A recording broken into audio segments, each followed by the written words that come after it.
And on top of that, Olise comes in and scores 3 goals today in his match against Ireland, with France looking like a real contender in this World Cup. Just like the price of this guy is aiming high, since Bayern Munich has already told us that 150, well, they're practically not even going to look at the offer. If we're talking about Olise, since that's what this video is about, it could be him or Julián Álvarez. Welcome, Madridistas, how are you? Sorry about the video, you know I have to do it this way. In the next 2 days, we're on a trip, on a pretty long road trip between Miami and Dallas. It's about 2,000 and something kilometers, and we're covering it in 3 stages. We just left Miami, we'll spend the night in Tallahassee. The second stage is from there to past New Orleans, so that on the 3rd day, Wednesday, we'll arrive in Dallas. If you didn't know, that's where we'll be staying for all 40 days of the World Championship, as many of you have heard me say recently. I'm going to do a TV show, I'll tell you where later. It's for an American channel, but I think it will be available outside the US too. As soon as I know, I'll let you know. And also to create content, a lot of content, on this World Championship channel, and also about topics related to Real Madrid. To not lose the essence, we'll see if it's 2 or 3 videos, some days 2, other days 3, and that's it, all focused on the World Championship. Well, in these 2 days, like I said, videos like this, a bit rushed, done this way, but I don't want to stop making them. First, because I've been making videos every day for 5 years, because you know it's also my job, and because I feel like reflecting a bit on the names that are coming up now, and the need that Real Madrid has to, once again, get really good players. No one can take that away from them, although maybe paying 150 million for Julián, with how good Julián is. After being a substitute at City, and now coming to Atlético de Madrid. And well, his performance is also inconsistent. I still think it's too much, but if it ends up being him, of course. But I insist, do we really need both Julián Álvarez and Olise? That's the question. And then the third name, which is separate, Bernardo Silva for Atlético Atleti, for Barça. There's been a lot of talk, the guy said after the World Cup, neither of the two. For now, he says there are more options. He's also been linked to Real Madrid, and the idea that Jose Mourinho wants him in this new project. And we ask ourselves the same question, is Bernardo Silva necessary? Having him back, in theory, it should be finalized in the next few days. With Nico Paz, with Jude Bellingham, with Arda Güler, who all play practically in the same position.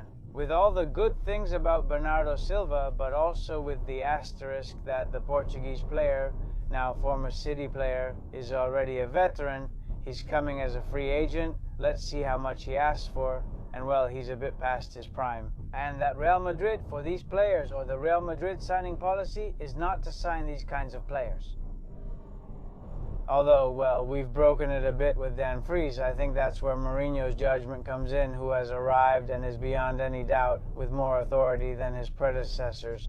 Of course, Arbeloa, who comes from Castilla, of course, Xabi Alonso, who was given relative attention, and we've already talked a lot about that. And even Ancelotti himself, who had to swallow his pride and always had to come out saying that, well, he was on the club's side, even though he wanted to sign players. Forwards, when you didn't have a number 9 centre-backs, when yours were injured, full-backs when yours were injured, and so on, etc. It looks like Mourinho is coming in with full authority, and people are celebrating it. I think that by tomorrow, even though I'm recording this in the afternoon in the US and early morning in Spain, and since we'll already be on Tuesday the 9th, I think Mourinho's announcement will be made. He'll be presented on Wednesday, at least that's what they say, and then by the end of the week, it will be confirmed. Well, it's already been announced, but with official confirmation, and I don't know if presentations of Konate and Dan Friese. The presentation is harder since Konate and Dan Friese are both with their national teams. In that case, it wouldn't be possible anymore. But well, to close the week there, and then, you know, to find out who is the big star that Florentino will sign, which he announced the other day as the biggest offer in Real Madrid's history, topping 150 million on Iker Jimenez's show, Horizonte. Is it Michael Olise or is it Julián Álvarez? Because the options have narrowed and it seems like it's going to be one of these 2 players. Please write to me there with your thoughts, since both are clearly very good. Also, Michael Olise reportedly scored 3 amazing goals, one of them spectacular, though I haven't seen them. With France, he's an incredible player who could be really useful for Real Madrid as a right winger, because of course there are players there that we have, and we have a lot of them. I mean Rodrigo, but he's been injured for a long time. Endrick, who's coming back, but the two coaches that Real Madrid has had haven't used him there, even though I think he would fit perfectly, but oh well. And then Mbappe, who no coach dares ask to play there again after he started to stand out at the beginning of his career with Monaco in that position, if I'm not mistaken.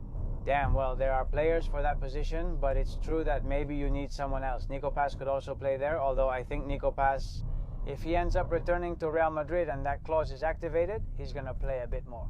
More in the middle, right? And in that sense, he would compete more with someone like Bernardo Silva, who would be coming in, than with someone like Olise, who would be coming in. Now, does a player like that get in the way?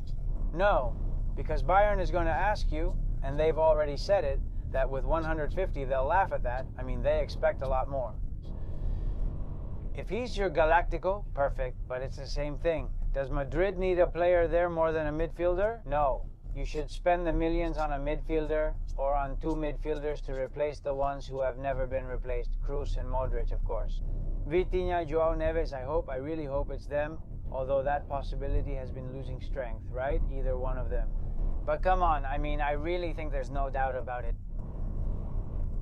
Julián Álvarez, would it be cool? Yes, you take him from Atleti and Barca since they want him. He's really good. I really like Julián Álvarez.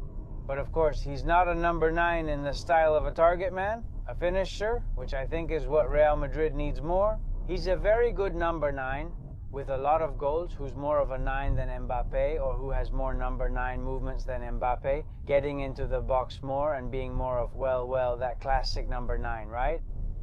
He could complement him perfectly, but you also need to fit in Vinicius. With Vinicius, Mbappe, Julián Álvarez, and Bellingham, not all can play together, so the same issue arises. So I think that neither of them, even though they're both very good, would be needed by Real Madrid, especially if you're going to spend more than 150 million. We'd be going back to what happens every summer, repeating the same players, bringing in footballers we don't need, just pure Galácticos, which is very much in the DNA. I mean, it's very representative. Sorry, I couldn't find the word, of Real Madrid. But there has to come a year when we say, gentlemen, the people we need are not the forwards. They're more in midfield positions because we're already reinforcing the defense. By the way, 2 other names have been mentioned in the last few hours. Guardiola, who has been talked about for a few weeks now, and also Calafiori, the one from Arsenal. Note that for midfielders, as mentioned in the previous video, Matheus Fernandes is also heavily rumored. He's a less suitable and less known player with lower quality than the other 2 midfielders we discussed who play for the almost unreachable Paris Saint-Germain, PSG, Vitinha, and João Neves. But Matheus Fernandes, even though he didn't go to the World Cup with Portugal, I think he's a good footballer. Very young, 21 years old, and he's like an engine in the midfield. Fantastic. Does he have what it takes for Real Madrid? If Mourinho wants him, he likely does. Mourinho also backed Modric when people doubted him. And Modric has become an absolute legend at Real Madrid, right? A true legend. So let's trust the Portuguese coach's judgment. And if in the end he wants him, like if you ask me, hey, is he going to sign? I mean, I'd buy him, really, I'd buy him because what I want is someone there in the midfield, right? But anyway, leave your thoughts in the comments and I insist. Victor Munoz, if Real Madrid brings him back, he's going to play on the right. Hendrik, I'm not sure if I mentioned Victor Munoz before. And Nico Paz too. I see Nico more central. And about Bernardo Silva. Would you want Bernardo Silva now? With how good he is, which he really is. When we're going to have Nico Paz, we already have Bellingham, we have Goller, we have players there. An offensive-minded midfielder, more than a defensive-minded midfielder. Either a pivot, a playmaker, or someone to accompany Tchouaméni. Oh. I don't know. The thing is that with the first one, with the star, the big offer, it's already more than 150 million. Just like with Bernardo Silva, who's going to come, even if he comes for free, he's asking for a fortune because he's a free agent. We would be making a mistake. I trust that we won't, and also, in that sense, I think Mourinho is a great coach. I don't care about this guy's name. I want him for my project. And that's it. And delegate to the coach. Delegate to the coach. Trust the coach in his judgment. Another topic I wanted to talk to you about, from what I've been hearing, look, with the whole election thing, I couldn't talk about any of that, changing the subject completely. About that name that has appeared in the famous agenda of, this is for those listening to us outside of Spain, You might not know what we're referring to. There's a huge case in Spain, a massive political scandal adding to all the ones we've had in recent months and years. It's the famous agenda of the PSOE's plumber Lair Diaz-10. You may wonder what this has to do with football, especially Madrid. Well, this lady's agenda includes many names. There's one by their initials, which is PSP. Who could it be? So suspenseful, right? So suspenseful. It matches Pedro Sanchez, but we don't know for sure. At least that's what they're trying to convince us of. No, let's not jump to conclusions. But anyway, that's another matter. The name Negreira also appeared. Negreira, in this lady's notes. Of course, Negreira's name in this lady's agenda. Ah, got it. Yeah, to claim that the PSOE and the Spanish government are trying to cover up or help so that this doesn't escalate to where it should naturally escalate. That's a big statement, but we can imagine it. We've been saying this for months, right? The government of Spain, the Federation, and the League all don't want Barca to fall. They're interested in the Negreira case. Well, beyond what's being discussed, what's going to be decided in the courts with that criminal case? Administratively, it's just what's in progress, but not because the Federation or the Professional Football League wanted it. They were obligated to give a proper account to UEFA and FIFA so that this doesn't end up being forgotten, right? And that the administrative process that could still be applied against Barca can go ahead, right?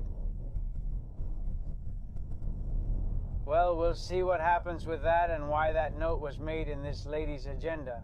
But I have no doubt that, along with these organizations, the Federation and the League, the higher sports council, which in this case it's a governmental body. It depends on the government. Well, there has been a political movement that also has to do with nationalism. And in this case, with Catalan independence and its influence on the central government. That it was a topic. Saving Negreira or not letting it escalate. And within those dark moves that have been carried out. Well, this is just one more reason, one more issue. Anyway, and just to finish with this, and it's related to the Negreira thing, it seems that Florentino's already handing that dossier over to UEFA, to Zeferin, and there's been a lot of talk about it today, from what I've been able to read during the time I wasn't driving, right? That UEFA would be taking titles away from Barca, as far as I know. Maybe I'm wrong, but as far as I know, UEFA can't take titles away from Barca. UEFA. But this has been discussed for 3 years since the Negreira case began. That's what UEFA should have done, and maybe they'll do it now. Because there have been people who acted even before Real Madrid. It's about not inviting them to the Champions League. But I think only FIFA can take away titles. I think so? I think so. Or the Federation at the request of FIFA. And UEFA couldn't do that. UEFA has a limited scope of action in that sense, but it would have to use it. And of course it can do it, and that's to impose transfer window bans and stop inviting them to the Champions League. Well, we'll see. Either way, it's good the dossier reaches UEFA. Good job, Florentino. Although, as we've been saying all these weeks, and it bothered some people, he ended up doing it late, but he did it. And then let that also escalate to FIFA, and here with our president, with our club, in the sense that, and it was about time he said it explicitly, Barca has to pay for what they've done, because it's the biggest scandal in the history of football, paying the second in command of the referees for more than 2 decades, to influence the refereeing body, and the competitions they've played in Spain. Well, that's it for now. Hey, 15 whole minutes. Damn. Well, I have a long trip ahead of me, and look, I've just taken 15 minutes off a trip of, today the first stage is 6 hours and a bit, tomorrow another 6 and a bit, and the third day as well. That's how we've split up this long trip. It's exciting. See you next time. Thanks for watching. Please like the video and subscribe if you haven't yet. Hope everything goes well for you. See you tomorrow. Bye.